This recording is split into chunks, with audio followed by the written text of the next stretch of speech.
वेंगुर्ला तालुक्यातील बरेचसे आंबा व्यापारी, काजू व्यापारी यांचं यावर्षी तर भरपूर मोठ्या प्रमाणात नुकसान झालेलं आहे.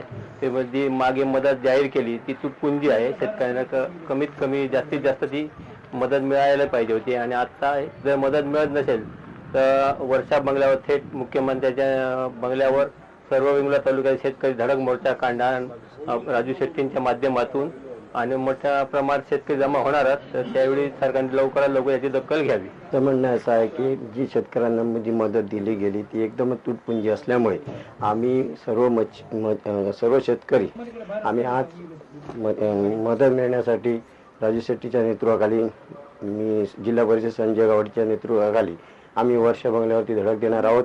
आम्ही गेले 3 महिने सरकार मोर्चा आंदोलनं करून थकलेलो आहोत. तरीही सरकार कोणते मुख्यमंत्री कोणते किंवा कृषी मंत्री कोणती दखल घ्यायला तयार नाहीयेत. वर्षा बंगल्याकडे आज आम्ही कूच करण्याचं आता ठरवलेलंच आहेच. त्यामुळे वेंगुर्ला तालुक्यातून आणि या जिल्ह्यातून मोठ्या प्रमाणात शेतकरी वर्षा बंगल्यावरती दाखल होणार आहेत आणि ही आमची मोर्चामध्ये हीच मागणी आहे. पहिल्यापासून हीच मागणी आहे की आंब्यासाठी 5 लाख रुपये, काजूसाठी 3 लाख रुपये नुकसान भरपाई द्या. खरंच आपण बघितलं असेल की 2दा मोठी आंदोलनं झाली, अनेक जागृती झाली आणि इथले पालकमंत्री यांनी जबाबदारी घेतली होती की जास्तीत जास्त निधी मिळवून देण्याचा शेतकऱ्यांना त्यांनी जबाबदारी घेतली होती. परंतु ही जबाबदारी त्यांनी पार पडली नाही. म्हणून दुर्दैवाने हा मुख्यमंत्र्यांच्या निवासस्थानी हा मोर्चा काढावा लागतो.